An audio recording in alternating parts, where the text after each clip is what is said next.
اس مالک ارض و سماوات کی بارگاہ میں دعا ہے کہ ہم سب کی لغزشات، خطاؤں، کوتاہیوں کو معاف کرتے ہوئے آئندہ ہمیں زیادہ حق پر چلنے کی توفیق عطا فرمائے۔ درود و سلام بارگاہ خیر الانام اور آپ کی آل پاک کی بارگاہ میں علیہ عقیدت پیش کرنے کے بعد ماہ ذی الحج اسلامی سال کا آخری مہینہ، جس میں عظیم قربانیاں، عظیم یادیں اور ان یادوں کو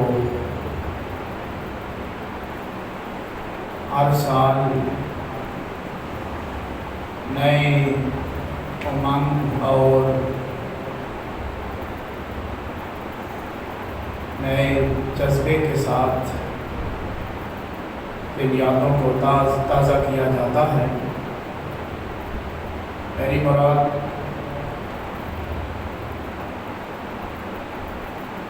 حضرت ابراہیم علیہ السلام کا وہ عظیم جذبہ اور ان کی وہ عظیم قربانی، جس کو اللہ تبارک و تعالی نے وَفَدَيْنَاهُ بِذِبْحٍ عَظِيمٍ وَتَرَكْنَا عَلَيْهِ فِي الْآخِرِينَ، کہ ہم نے فدیہ دیا بذبح عظیم، ذبح عظیم کے ساتھ، وَتَرَكْنَا عَلَيْهِ فِي الْآخِرِينَ، اور ہم نے اس ذبح عظیم کو، اس قربانی کو، اس یادگار کو باقی چھوڑا آنے والی نسلوں کے لیے۔ وہ کتنے عظیم اور کتنے قابل ستائش لوگ ہوتے ہیں اور ہیں کہ جن کا تعلق وَتَرَكْنَا عَلَيْهِ فِي الْآخِرِينَ کے ساتھ ہے، یعنی اس قربانی کو ہم قیامت کی صبح تک کے لیے باقی رکھیں گے۔ اس باقیات میں قرآن پاک کی اس آیہ کریمہ میں جو بھی قربانی کرتا ہے وَتَرَكْنَا عَلَيْهِ فِي الْآخِرِينَ، اس آیہ کے زمرہ میں آتا ہے کہ ہم نے اس قربانی کو باقی رکھا آخرین میں، یعنی آنے والی نسلوں میں ہم باقی رکھیں گے کہ تو اتنا بڑا کام کر دکھایا، اتنی عظیم قربانی پیش کی، اتنا عظیم جذبہ اور ولولہ اور ایک عظیم امنگ اور ایک عظیم ترم کے ساتھ تو نے پیش کیا کہ بڑھاپے میں دیا ہوا بچہ تم نے بغیر قیل و قال کے سپرد خدا کیا اور بارضا کیا، پوچھ کر، ایک تو تھا کہ نہ پوچھتا،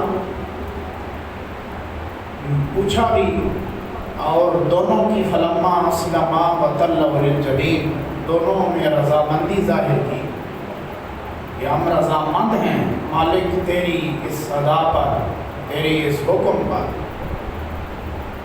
اس پر کسی استاد نے ایک شعر کہا تھا کہ نہ خوشی اچھی ہے اے دل، نہ ملال اچھا ہے، نہ خوشی اچھی ہے اے دل، نہ ملال اچھا ہے، یار کس حال میں رکھے بس وہی حال اچھا ہے۔ جو خوشنودی خدا،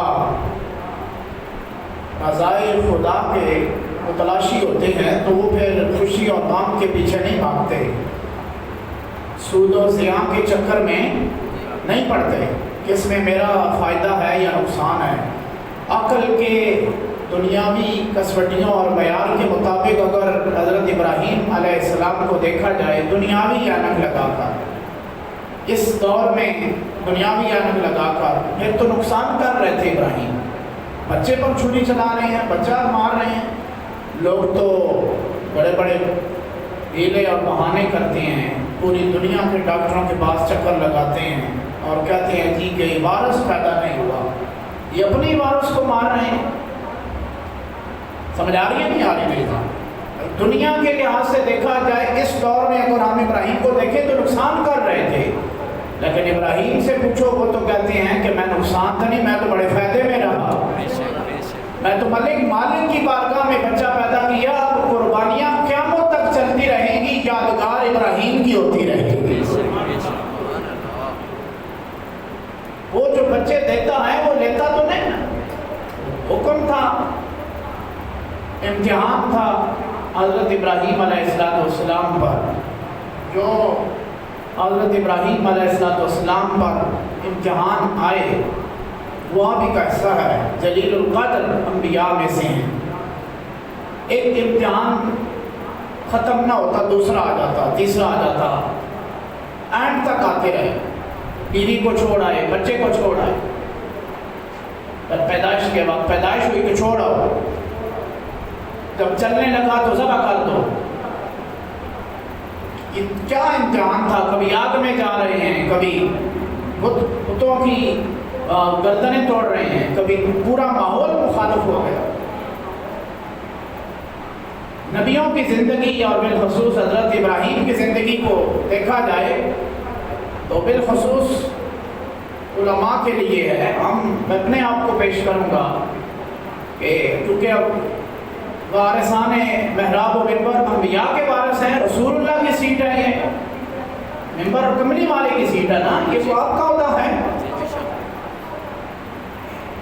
ماحول میں ایڈجسٹ ہو کر بات کرنا میں کہتا ہوں منافقانہ ماحول ہوتا ہے، کہے کہ بس اس پر سارے خوش ہیں، سارے تو ابراہیم پر خوش نہیں تھے، سارے تو محمد رسول اللہ پر خوش نہیں تھے، سارے انبیاء کو چیک کریں تو سارے انبیاء کے مقابلے میں لوگ آئے، اگر خوش ہوتے تو لوگ مقابلے میں نکلتے۔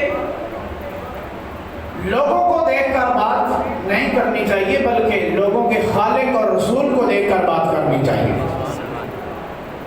لوگ تو خفا ہوتے ہی رہتے ہیں، ہم نہ کوئی خفا ہو اس چکر میں راضی، اس کو کرو اس کو کرو اس کو کرو کرتے کرتے ہم کوئی بھی راضی نہیں ہوتا اور خدا کو بھی ناراض کر دیتے ہیں، رسول کو بھی ناراض کر دیتے ہیں، اس چکر میں ہوتے ہیں نا کہ شادی میں اس والی پوچھا تھے وہ فلان کی اسی، پھر ادار چڑھ گیا، 40واں آ گیا تو اس والی پوچھا تھا، پھر کیا ہوئے گا، چلو جی سارے ہم بلا لو، ادار کر لیا، بھائی فوت کی ہو گئی ہے نہ بھی اگر تو سب کو بلاتا، جمراتے نہ کرتا، کوئی فرض تو نہیں تھا گھر میں دعا کر لیتا، ادار پکڑ کر لاکھوں کا پھر تو بڑا اعلیٰ قسم کا کھانا لگایا اور جمعرات 40واں ہوا، ادار پکڑ لیا۔ رسول اللہ کا تو حکم ہے کہ بیعت کا جو قرض ہوتا ہے اس کو ادا کرو پھر دفناؤ، طریقہ تو رسول اللہ کا تو یہ ہے۔ ہم تو سیکیورٹی چل پڑے ہیں، جو ادار اس پر قرضہ نہیں ہوتا ہم زندہ اس پر چڑھا دیتے ہیں۔ میں اپنے ماحول کی بات کر رہا ہوں، اس دور میں اپنے علاقے کی بات کر رہا ہوں، پاکستان میں ایسے ہوتا ہے جو کہ نہیں ہونا چاہیے۔ رسول اللہ کا یہ دین نہیں ہے، سرکار نے تو یسرو ولا تعسرو، آسانی والا معاملہ فرمایا، آسانی بانٹو، تنگی میں مبتلا نہ کرو، نہ زندوں کو نہ مردوں کو۔ یہ جو بعد میں ہم جمراتوں پر لگاتے ہیں اس بات تو اگر اس کا آدھا بھی نکال کر یا 25% بھی اگر اس کو دیا ہوتا نا زندگی میں تو خوشحال زندگی شاید گزار لیتا۔ مرنے کے بعد اس کو دیتے ہیں، معاف بھی ہم کرتے ہیں، جی مرے گا تو معاف کریں گے اور معاف کر دو، بھائی زندہ کا نہیں معاف کیا، اس وقت سکھ نسا نہیں آن دیتا ایسا۔ احمد ندیم قاسمی کا ایک اچھا شعر ہے، اس نے کہا تھا کہ عمر بھر سنگ زنی کرتے رہے اہل وطن، یہ الگ بات ہے کہ دفنائیں گے بڑے اعزاز کے ساتھ۔ زندگی میں سانس نہیں لینے دیتے، جب سانس نکل جاتی ہے تو چلو اور معاف کر دو، اور معاف کر یا نہ کر ہوں تو پہنچ گئے آگے۔ زندگی میں 2-4 دن چلنا پھر معاف کرنا، مزہ تو پھر آتا ہے زندگی گزارنے کا۔ نبیوں کی زندگی سے ہم کیا طریقہ سیکھتے ہیں؟ سورہ یوسف میں جن بھائیوں نے اٹھا کر کنویں میں پھینکا، مارا، بولیاں لگی، تخت پر بیٹھے اور کہاں منیوں میں بکتے رہے، 40 سال کی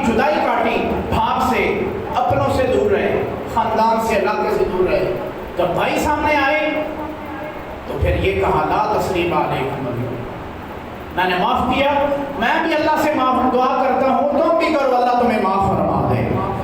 یہ انداز ہے قرآن کا، اسلام کا اور حضرت یوسف علیہ السلام کی زندگی کا، جو ہمیں اپنانا چاہیے کہ ہم زندگی میں معاف کریں۔ ہم بولے سارے زندگی میں معاف کریں، کوشش کرنی چاہیے زندگی میں معاف کر دیں۔ سانس چل رہی ہو نا تو چلو جی معاف ہے، سکھلا ساتھ نکلے ایسا تو ایڑیاں رگڑ رگڑ کے بیچارہ تھا، پھر ہون کو معاف کی ہو جاتا ہے۔ انسان ہے زندگی میں 100 کشیدگیاں ہو جاتی ہیں، تو ہمیں حضرت ابراہیم علیہ السلام، چونکہ آپ کا موقع ہے، آپ کی یاد میں یہ بات ہو رہی ہے، تو حضرت ابراہیم علیہ السلام پر ہر طرح کی آزمائش اور امتحان آیا، سرخرو ہوئے اللہ کی رضا کے لیے، ہر کچھ چھوڑ دیا، سارا کچھ چھوڑا، سارا کچھ چھوڑ بھی دیا اور بتوں کو توڑ بھی دیا اللہ کی رضا کے لیے۔ تو میں یہاں سے میں نے بات چلائی کہ ماحول کو ایڈجسٹ کر کے بات کرنا، اس کے مطابق، یہ بڑا آسان کام ہے، یہ دین بڑا آسان ہے۔ حسین کی طرح میدان میں نکلنا یہ بڑا مشکل ہوتا ہے۔ ایسے مفتی آپ تو کرائے کے مفتی، ٹھیک ہے، سیاسی مفتی 100 ہزاروں مل جائیں گے جو ہاں میں ہاں ملاتے ہیں بادشاہان وقت کے ساتھ، سلاطین زمانہ کی ہاں میں ہاں ملاتے ہیں، ان کی بات کو کئی ہوئی بات کو اسلام کے، ٹھیک ہے، لبادے میں پیش کرتے ہیں کہ یہ بات بالکل ٹھیک ہے، ٹھیک کہا حضرت نے، یہ ذل رحمان ہے وغیرہ وغیرہ۔ لیکن جو ذل رحمان کے مقابلے میں اگر کوئی بات غلط کرے تو مقابلے میں نکلے اس کو حسین کا وارث کہتے ہیں، اور یہ بڑی مشکل بات ہوتی ہے، آسان بات نہیں ہے۔ حضرت ابراہیم علیہ السلام نے وقت کے بادشاہ اور خود جو دعویدار تھا خدائی کا، اس کے مقابلے میں نکلے اور اپنا آپ پیش کیا، اپنا سارا کچھ پیش کیا، آگ میں جلوایا گیا، لیکن برضا گئے، اللہ کی رضا کے لیے چپ رہے کہ مالک دیکھ رہا ہے، وہ جو کرے گا میرے ساتھ کرتا ہے، جلاتا ہے تو جلا دے۔ میں نے پچھلے جمعے پر بات کی تھی، اگر وہ مجھے عزت دینا چاہتا ہے تو عزت دے، مجھے مارنا چاہتا ہے، ختم کرنا چاہتا ہے تو کر دے، میں تو اس کی رضا کے لیے کام کر رہا ہوں۔ تو جو اس کی رضا کے لیے کام کرتا ہے، پھر اللہ تعالیٰ اس کو صلاحیت جو آگ میں جلانے کی تھی وہ پھر بدل دیا کرتا ہے۔ یہ کرامات، یہ معجزات جو انبیاء کے ہیں یا کرامات اولیاء اللہ ہے، یہ ذاتی ان کی کوئی طاقت نہیں ہوتی، ذاتی کمال نہیں ہوتا، اللہ کی عطا ہوتی ہے۔ اللہ جو ان کو عزت دینا چاہتا ہے وہ کسی کے ہاتھ سے، کسی کی بدولت کسی وقت دے دے تو یہ اللہ کی طرف سے ہوتا ہے، من جانب اللہ ہے، اللہ کی طرف، اپنے ہاتھ میں نہیں ہوتا۔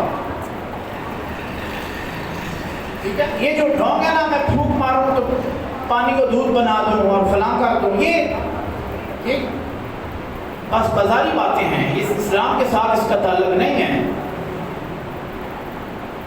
ہاں اگر وہ چاہے تو پھر ایک قطرے سے سمندر بن سکتا ہے، سمندر قطرہ بن سکتا ہے اگر وہ چاہے۔ وہ اگر نہیں چاہا تو ساری دنیا بھوکے مارتے رہے، کچھ نہیں ہوتا۔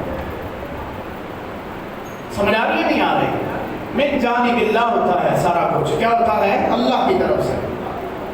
تو حضرت ابراہیم علیہ السلام جو مہینوں لگی رہی آگ، پھینکا گیا آپ کو آگ میں، آپ بخوشی گئے، برضا گئے، تو اللہ تعالیٰ نے بندوبست کر دیا، حکم دیا، قلنا یا نار کونی بردا و سلاما علی ابراہیم، کہ میں تمہیں کہتا ہوں رب ہو کر، یا نار کونی، او آگ، بردا و سلاما علی ابراہیم، ٹھنڈی ہو جائے ابراہیم پر اور سلامتی والی بھی ہو جائے، سلامتی والی ہو جائے، ٹھنڈ زیادہ نہ لگا۔ بھائی آگ نے بھی کبھی ٹھنڈ لگائی ہے؟ آگ کا کام بولو سارے جلانا ہوتا ہے، آگ کا کام جلانا ہوتا ہے، لیکن ادھر سے آڈر آ جائے تو پھر آگ کے شعلے باقی رہتے ہیں لیکن ٹھنڈ آ جاتی ہے نیچے، کیونکہ حکم ادھر سے آ گیا۔ ادھر سے جو حکم آتا ہے صلاحیت بدل دی جاتی ہے، بظاہر وہی کچھ ہوتا ہے لیکن اندر سے کام بدل جاتا ہے۔ اس کا کام جلانا تھا لیکن مالک کا حکم آیا کہ ٹھنڈی مان گئی، زیادہ ٹھنڈی ہونے لگی تو سلام اللہ نے فرمایا نا نا ٹھنڈ سے بھی تکلیف ہو میرے خلیل کو یہ بھی ٹھیک نہیں ہے، سلامتی والی ہو جائے ابراہیم، ٹھنڈی نہ ہونا زیادہ کہ زیادہ تکلیف نہ ہو۔ اب کون سی صلاحیت اس میں آئی، کون سا کام ہوا؟ شعلے ختم ہو گئے، برف جم گئی؟ نہیں، شعلے بھی باقی تھے، اس کا اسی طرح اٹھان بھی باقی تھا، سارا کچھ تھا، لیکن اللہ نے صلاحیت کھینچ لی، جو جلانے والا کام تھا وہ سلب کر دیا، ختم ہو گیا، اب نہیں جلا سکتی، ٹھنڈا ہونا ہوگی، ٹھنڈے ہونی شروع ہوگی، ٹھنڈی۔ وہ مالک ہے، اس کا کلی اختیار ہے، وہ چاہے تو آگ کو بھی ٹھنڈے میں بدل سکتا ہے اور ٹھنڈ کو بھی گرمی میں بدل سکتا ہے، جلانے میں بدل سکتا ہے، یہ اس کی اپنی مرضی ہے، مالک کی مرضی ہے، اس کے سامنے کوئی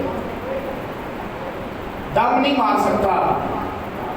ایک بادشاہ تھا سراج الدولہ، اس کا بیٹا صف الدولہ بڑا شہزادہ اور شاعر، رانا زندگی اور اس طرح کا ذہن رکھتا تھا۔ اس نے ایک مصرع لگایا اپنی مجلس میں، اس نے کہا کہ مچھلیاں آگ میں رہ کر تر و تازہ رہیں، مچھلیاں آگ میں رہ کر تر و تازہ رہیں۔ آگ میں رہ کر تو تر و تازہ نہیں نہ رہتی، پانی میں رہ کر تر و تازہ رہیں یا آگ میں رہ کر؟ مچھلیاں کہاں تر و تازہ رہتی ہیں جی؟ بولے تھوڑا، پانی میں، نہ کہ آگ میں۔ اس نے کہا اس کو مکمل کرو، سارے سر نکلے کے تھے، مفہوم ہی غلط ہے، آگ وچ پان مچھلی کے تر و تازہ رہتے تو جل بن جیسی ہے کی مسئلہ ہے؟ پانی میں رہ کر تر و تازہ رہیں، یہ تو ہو سکتا ہے، آگ میں رہ کر مچھلیاں تر و تازہ رہیں، یہ تو پہلا مصرع ہی غلط ہے، اور میں اس کو ہم کیسے مکمل کریں؟ اس نے کہا نہیں، مصرع ٹھیک ہے، میں نے جو ایک مصرع باندھا ہے یہ ٹھیک باندھا ہے، اس کو مکمل کرو، آگے اس کے کچھ لگاؤ یا دوسرا کوارڈ لگاؤ، اس کو مکمل کرو۔ تو پہلے دن برخاست ہوئی، دوسرے دن کسی نے بڑے بڑے شعراء اور زبان دانی کا دعویٰ رکھنے والے گم ہو گئے، بند ہو گئی زبانیں، یہ کیسے ہو سکتا ہے کہ مچھلیاں آگ میں رہ کر تر و تازہ رہیں؟ نہیں ہو سکتا۔ تیسرا دن ہوا تو ایک چھوٹا لڑکا 14 15 20 سال کا چڑھتی جوانی لڑکا کھڑا ہوا، اس نے کہا کہ جناب جان کی امان پاؤں تو میں کچھ عرض کروں، میں نے لگا لیا ہے۔ انہوں نے کہا کہ چپ کر بیٹھ جا، تو نکاح میں بڑے بڑے بڑھے سلاطین اور بڑی مطلب زبان دانی کا دعویٰ رکھنے والے نہیں بول پا رہے، تو بیٹھ جا۔ بیٹھ گیا، پھر اٹھا، کوئی نہ اٹھا تو پھر اٹھا۔ اس نے کہا ٹھیک ہے تم کرو، پھر کیا کرتی ہو بتاؤ۔ اس کہا کہ سب تو پہلے کہ میں ہندو ہوں یا عیسائیاں، فلاں میرا مذہب ہے، میں مسلم نہیں ہوں، میں مسلم نہیں ہوں، میں فلاں میرا مذہب ہے، اسلام میں نہیں ہوں۔ اس نے کہا کہ یہ کیا مقصد ہوا، تم شعر لگاؤ، ٹائم ویسٹ کرتی ہو، ضائع کر رہی ہو۔ انہوں نے کہا نہیں، میرے شعر کا جو مصرع میں نے لگایا اس کے ساتھ ضروری ہے کہ تم میرا مذہب بھی جانو، مذہب جاننا ضروری ہے۔ انہوں نے کہا جی جان لیا، تم مسلم نہیں ہو، لگاؤ۔ اس نے کہا کہ تم بتاؤ کیا کہہ رہے تھے؟ اس سراج آصف الدولہ نے کہا کہ مچھلیاں آگ میں رہ کر تر و تازہ رہیں۔ اس نے کہا کہ کر نظر کرم کریں میرے رسول عربی، کر نظر کرم کریں میرے رسول عربی، مچھلیاں آگ میں رہ کر تر و تازہ رہیں۔ انہوں نے کہا اب سنو اس کو کہ میرا مذہب تم جانو کہ میں کس مذہب کا ہوں، اب تم دیکھو کہ میں نے کہاں سے لیا، یہ کہاں سے میں نے یہ ادھار لیا اور اس کو مفہوم میں باندھا کہ کر نظر کرم کریں میرے رسول عربی، مچھلیاں آگ میں رہ کر تر و تازہ رہیں۔ کہ کملی والا اگر نظر پا دے تو مچھلیاں واسطے پانی چرا کے زندہ ہونا ضروری نہیں، پھر اب میں چھوڑنا تو پھر بھی زندہ ہو جاؤں، کیونکہ کملی والے کی نظر میں آب حیات آ جاتی ہے، جس پر نظر ڈال دیتے ہیں گویائی آ جایا کرتی ہے، نطق آیا جایا کرتا ہے، حیات آ جایا کرتی ہے۔ دلیلیں کیا ہیں؟ سینکڑوں دلیلیں ہیں۔ پتھر بھی کبھی بولے، بولو سارے نہیں بولے، لیکن کملی والا اگر کہہ دے تو پتھر بھی بول جایا کرتے ہیں۔ درخت بھی کبھی چل کر آئے نہیں آتے، اگر اشارہ ہو جائے تو درخت بھی میرے رسول عربی، گر نظر کرم کریں میرے رسول عربی، مچھلیاں آگ میں رہ کر تر و تازہ رہیں۔ تو حضرت ابراہیم علیہ السلام آگ میں ہیں، تر و تازگی آ گئی، گلشن بن گیا، پھول کھل گئے، اللہ کی رضا آ گئی، اللہ کی برکات اور ثمرات اتر گئے،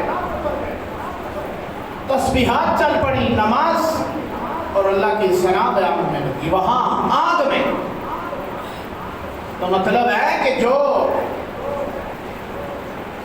دنیا میں جب پریشان کن حالات میں جانے سے پہلے اللہ کا ذکر کرتا ہے، اللہ پھر اسے پریشانی والے حالات میں بھی ذکر کی توفیق عطا فرما دیتا ہے، اور اس کی برکت سے اللہ تعالیٰ اس کی پریشانیاں، لوگ سمجھتے ہیں کہ سڑ ویسی کیا سڑ گیا ڈوب جاوے گا، حضرت کیا نوح علیہ السلام گئے ڈوب گئے، نوح علیہ السلام گئے اور یونس علیہ السلام گئے، چھلانگ لگی تو پانی لگیا تو گیا جی غرق ہو گیا، اور کون باہر کٹے گا؟ لیکن پانی ہے نا، وہ اگر اگ وچ بچا کے نا تو پانی وچ بھی بچا سکتا ہے، وہ قادر مطلق ہے۔ پانی میں چلے گئے، آگ وچ بھی بچا لیا اللہ، نوح علیہ السلام اور حضرت یونس علیہ السلام کو پانی میں بچا لیا۔ تو یہ کار فرما قدرت کس کی ہے؟ اللہ کی۔ کس کی ہے؟ سارے بولیں اللہ کی۔ اس کے ساتھ اگر تعلق ہو تو پانی کیا، آگ کیا، سارا کچھ جہاں بھی ہو اس کے ساتھ تعلق ہے، تو تعلق اگر تم ہر حال میں نبھاؤ گے تو وہ پانی بھی پھر نبھائے گا، آگ میں بھی نبھائے گا اور بچا کر سامنے لائے گا۔ اس کا تعلق رب کے ساتھ ہے۔ ساری دنیا کے پانی میں جانے والے ڈوب سکتے ہیں، ٹائٹینک دیکھنے والے ڈوب کر ختم ہو سکتے ہیں، لیکن جس کا ساتھ اس کا ساتھ تعلق ہو، بغیر اسباب کے، کوئی سبب نہیں تھا، کشتی اور جدید چیزیں نہیں تھی، آکسیجن لے کر نہیں گئے تھے، سمجھ آ رہی نہیں آ رہی؟ جدت کے ساتھ بات کر رہا ہوں کہ جدید چیزیں، سانس آکسیجن لے کر، کھانے پینے کا بندوبست لے کر نہیں گئے تھے پانی میں، چھلانگ لگائی تھی یونس علیہ السلام نے کہ آکسیجن بھی پاس تھا، کہ پانی بھی تھا، راشن بھی تھا، کھاؤں گا بھی، اور میں فلاں چیز ہے میرے ساتھ، پانی، مچھلیاں اور دنیا کی جو مخلوقات وہاں موجود ہے، نہیں مجھے کچھ غزل پہنچا سکے گی، یہ ساری چیزیں ساتھ نہیں تھی، کچھ بھی ساتھ نہیں تھا، صرف رب ساتھ تھا، اللہ ساتھ تھا۔ اور جس کے ساتھ اللہ، جس کے ساتھ ہو اور جس کو اللہ کا ساتھ مل جائے، وہ بظاہر کچھ چیزیں ساتھ لے کر نہ بھی جائے، اللہ وہاں بندوبست کر دیا کرتا ہے۔ اس طرح ماں کے پیٹ میں اس نے بندوبست کیا کھانے پینے کا، آکسیجن کا، ہر انسان کے ساتھ 8-9 ماہ رکھ کر زندہ رکھا، آکسیجن کا، سانس لینے کا بندوبست رکھا۔ اگر اس مالک کے کائنات کے ساتھ، ارض و سماوات کے مالک کے ساتھ تعلق قائم ہو، ٹھیک ہو، تو وہ پھر کہیں بھی چلا جائے اس کا دم گھٹا نہیں کرتا، بلکہ سانس چلتا رہتا ہے۔ اگر اس نے اللہ کا ذکر کیا ہو، اللہ کے ساتھ تعلق قائم کر رکھا ہو، پھر سانس بحال رہتا ہے، جس طرح رشتہ بحال رہتا ہے۔ رشتہ بحال ہو، تعلق قائم ہو، پھر سانس ٹوٹنے نہیں دیتا، سانس جاری رہتا ہے، سانس جاری رہے گا تو ذکر رہے گا، تو ہم وقت اس کا ذکر جاری و ساری ہے، کسی حال میں بھی اس کا ذکر بند، بولو سارے، نہیں ہو سکتا۔ تو اگر ساری کائنات مر گئی، ختم، سانس کا سلسلہ تنفس ختم ہو گیا، تو وہ بات، وہ پھر ذکر کیسے کرے گا؟ وہ کیسے ذکر کرے گا؟ کسی استاد نے ایک شعر کہا تھا، دفتن سازے دو عالم بے صدا ہو جائے گا، دفتن سازے دو عالم بے صدا ہو جائے گا، کہتے کہتے رک گئے جس دن تیرا افسانہ ہم، دفعتاً سازے دو عالم بے صدا ہو جائے گا، کہتے کہتے رک گئے جس دن تیرا افسانہ ہم، کہ کائنات کا جو ساز دو عالم ہے یہ بے صدا ہو جائے گا، کیونکہ جو ذاکر ہے وہ ختم ہو گیا، مذکور باقی ہے اور ذاکر ختم ہو گیا۔ یہ کیسے ہو سکتا ہے کہ مذکور باقی ہو اور ذاکر ختم ہو جائے، مسجود باقی ہو اور ساجد ختم ہو جائے، خالق باقی ہو اور مخلوق ختم ہو جائے؟ اگر آب ہو تو پھر خباب بھی ہوتا ہے، بلبلا بھی ہوتا ہے، سمجھ آ رہی ہے نہیں آ رہی؟ آپ اگر ہو تو پھر شراب بھی ہوتا ہے اور حباب بھی ہوتا ہے، اور بعض اوقات یہاں انسان خراب بھی ہوتا ہے، اپنے وہم میں مبتلا ہوگا کہ ہم بڑے کچھ ہیں، حالانکہ تو کچھ نہیں ہے، تو بانسری کی حیثیت رکھتا ہے۔ تیرے اندر اگر کوئی پھونک نہ مارے، تیرے سازوں کو کوئی چھیڑے نہ، تو کیا بچے گا، کیا سزا دے گا؟ تیرے اندر کوئی صدا دینے والی ذات باقی ہے، اس کی کائنات میں صدا ہے، صدا دینے والی سازگار ذات اللہ کی ذات ہے، اور تو میں ایک بانسری کی حیثیت رکھتے ہیں، کچھ نہیں ہے ذاتی حیثیت۔ اگر ہم کسی کے ہاتھ نہیں لگیں گے تو کوئی حیثیت نہیں ہے، سازوں کو، ہماری سازوں کے تاروں کو کوئی چھیڑے گا نہیں، ہماری کوئی حیثیت نہیں ہے۔ ٹھیک ہے، پڑھی رہے بانسری، ٹھیک ہے، پڑھا رہے رباب، اور اس طرح کے سارے آلات جب تک وہ کسی سازندے کے ہاتھ میں نہیں لگے گا ختم ہو جائے گا۔ اس کے اپنے ساز سارے کچھ ہونے کے باوجود اپنی موت خود مر جاتا ہے، ختم ہو جاتا ہے، صلاحیتیں مسلوب ہو جاتی ہیں۔ آپ جتنا بھی بچہ لائق ہو، جتنا بھی دماغ لے کر پیدا ہوا ہو، گھر میں بیٹھا رہے، نہ پڑھے، نہ اسکول کے پیچھے نہ جائے، صلاحیتیں اجاگر ہوتی ہیں اس کے اندر؟ بولو سارے، نہیں ہوتی، کسی کے پاس جانا پڑتا ہے۔ ٹھیک ہے، سمجھ آ رہی ہے نہیں آ رہی؟ صلاحیتیں دم اس کا گھٹ جاتا ہے، مر جاتی ہیں اپنے پاؤں پر، جتنا بھی لائق فائق بچہ ہو، جب تک وہ کسی استاد کے ہاتھ نہیں لگتا۔ تو آپ اور میں بھی کسی کے بنائے ہوئے ہیں، آپ کے میرے اندر صلاحیتیں ہیں۔ میں نے پہلے مثال دی ہے بانسری کی، کہ اس کا ساز ہی تب بجے گا جب کسی استاد کے ہاتھ میں لگے گی، وگرنہ اس کا کوئی وجود نہیں ہے، کوئی حیثیت نہیں ہے، سارے کچھ ہونے کے باوجود ختم۔ اور جب ہمارا تعلق اس وَنُفِخَ فِی الصُّورِ کے ساتھ ہو جائے گا کہ جو سور میں پھونکنے والا ہے، تو اس بانسری میں اس کا وَنَفَخْتُ فِیہِ مِن رُوحِی، قرآن کہتا ہے ہم نے آدم علیہ السلام کے پتلے میں اپنی روح پھونکی، پھونک ماری۔ سمجھ آ رہی ہے نہیں آ رہی؟ بولو وَنَفَخْتُ، یہ قرآن سے اس کی تائید دے رہا ہوں، وَنَفَخْتُ فِیہِ مِن رُوحِی، ہم نے اس میں روح پھونکی۔ جب اس کے اندر روح پھونکی، جس نے پھونکا، اس کا ساتھ تعلق دنیا میں قائم ہو جائے گا، تو پھر ساز بھی بجے گا، آواز بھی آئے گی، رنگ بھی بکھرے گا، سارا کچھ اس میں اللہ تعالیٰ پیدا کر دے گا، نہ بھی ہو تو پھر بھی پیدا ہو جاتا ہے، تعلق جو آپ کے ساتھ ہو گیا۔ تو حضرت ابراہیم علیہ السلام کا جو ایک اللہ کے ساتھ بالخانہ عشق تھا، محبت تھی، ادب کا، عشق کا، کسی صورت میں کم نہیں ہونے پایا۔ جو آیت کریمہ میں نے پڑھی ہے حضرت ابراہیم علیہ السلام کی یہ دعا، اور ان کا یہ پورا رکوع اس میں ذکر ہے کہ الذی خلقنی فہو یہدین، وہ اللہ وہ ہے جس نے مجھے پیدا کیا ہے، جس نے مجھے، پیدائش کا کوئی ضامن نہیں ہے اللہ کے علاوہ، اللہ پیدا کرتا ہے، فہو یہدین، اور اس نے مجھے سیدھے رستہ پر رکھا، والذی هو یطعمنی ویسقین، اور وہ مجھے کھلاتا بھی ہے اور پلاتا بھی ہے، وہ مجھے کھلاتا بھی ہے، اور وَإِذَا مَرِضْتُ فَهُوَ يَشْفِينِ، اور جب میں بیمار ہوتا ہوں تو مجھے شفا بھی عطا کرتا ہے۔ جب میں بیمار ہوتا ہوں، بیمار کون کرتا ہے جی؟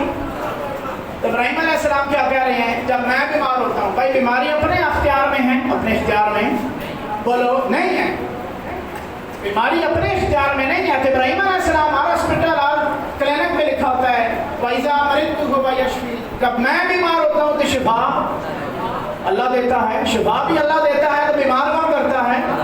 اللہ۔ تو ابراہیم علیہ السلام نے اپنے نسبت اپنی طرف کیوں کی؟ جو کہتے ہیں نا قرآن بس پڑھ لینا چاہیے کافی ہے، سوال ہے ان سے کہ آپ پڑھیں نا، آپ نے پڑھا ہوا ہے تو بتائیں پھر اپنی طرف نسبت کیوں کی ابراہیم نے؟ بیمار کرنے والا بھی اللہ ہے اور شفا دینے والا بھی۔ اس کا مطلب یہ ہوا کہ بیماری ایک عیب ہے، بیماری نقص ہے، کیا ہے؟ عیب ہے، نقص ہے، اور عیب کا، نقص کا جو نسبت ہوتی ہے، انتساب ہوتا ہے اللہ کی طرف، ٹھیک نہیں تھا، اس لیے ابراہیم علیہ السلام نے اس کی نسبت اپنی طرف کی کہ بیمار میں خود ہوتا ہوں، شفا میرے مالک عطا کرتا ہے۔ اللہ کی بیماری بھی اللہ دے لگاتا ہے، ایسی بات نہیں ہے۔ وَوَالَّذِي يُمِيتُنِي ثُمَّ يُحْيِينِ، اور وہ اللہ میرا وہ ہے جو مجھے موت بھی دے گا اور زندگی بھی دیتا ہے۔ رَبِّ هَبْ لِي حُکْمًا وَالْحِقْنِي بِالصَّالِحِينَ، اے میرے رب مجھے علم و حکمت عطا کر، وَالْحِقْنِي بِالصَّالِحِينَ، اور مجھے صالحین لوگوں کے ساتھ شامل فرما۔ یہ قرآن پاک کی آیت ہے، سورہ شعراء ہے۔ وَالْحِقْنِي بِالصَّالِحِينَ، میرا الحاق کر، مجھے شامل کر، صالحین میں شامل فرما، چنگے لوگوں میں شامل فرما۔ خود چنگے نہیں، خلیل اللہ ہیں، بھائی مقام ہے، مرتبہ ہے حضرت ابراہیم علیہ السلام کا، جلیل القدر نبی ہیں، لیکن پھر بھی کہہ رہے ہیں مجھے شامل کر، جس طرح حضرت یوسف علیہ السلام کی دعا ہے، انت ولی فی الدنیا والآخرہ توفنی مسلما والحقنی بالصالحین، یہاں بھی والحقنی بالصالحین۔ یہ نبی کیا کہہ رہے ہیں؟ سارے نبی دعا مانگ رہے ہیں، یا اللہ شامل فرما، صالحین میں مجھے شامل فرما، چنگے لوگوں کی لسٹ میں رکھ، چنگے لوگوں کے ساتھ میں شامل فرما۔ یوسف علیہ السلام کی دعا بھی وہی ہے، ابراہیم علیہ السلام کی دعا بھی وہی ہے۔ 13واں پارہ 19واں پارہ پڑھ لے جاؤ، دونوں کے دعاؤں کا ایک ہی مرکز ہے، والحقنی بالصالحین، والحقنی بالصالحین، صالحین کی صفوں میں شامل فرما۔ وَاجْعَلْنِي لِسَانَ صِدْقٍ فِي الْآخِرِينَ وَاجْعَلْنِي مِنْ وَرَثَةِ جَنَّةِ النَّعِيمِ، اور مجھے وارث بنا اس جنت کا جو نعیم والی جنت ہے، جنات النعیم کا وارث بنا۔ یہ قرآن پاک کا اسلوب ہے، انداز ہے، جو حضرت ابراہیم علیہ السلام کی دعا ہے اس کو قرآن نے لفظ بلفظ کوٹ کیا۔ قرآن پاک کی سورہ شعراء ہے، وَلَا تُخْزِنِي يَوْمَ يُبْعَثُونَ، اور مجھے غمگین نہ کرنا جس دن محشر میں لوگ اٹھیں گے، مجھے غمناک نہ کرنا، پریشان نہ کرنا۔ وَلَا تُخْزِنِي يَوْمَ يُبْعَثُونَ يَوْمَ لَا يَنْفَعُ مَالٌ وَلَا بَنُونَ، جس دن نہ کوئی بچہ کام آئے گا، نہ مال و متاع کام آئے گا، سارے چھوڑ جائیں گے، اس دن مجھے غمگین نہ کرنا۔ مالک دعا کر رہے ہیں اللہ کی بارگاہ میں، إِلَّا مَنْ أَتَى اللَّهَ بِقَلْبٍ سَلِيمٍ، مگر کامیاب وہ ہوگا جو اللہ کے پاس سلامتی والا دل لے کر حاضر ہوا ہوگا، جس کو ہارٹ اٹیک نہ ہوئے۔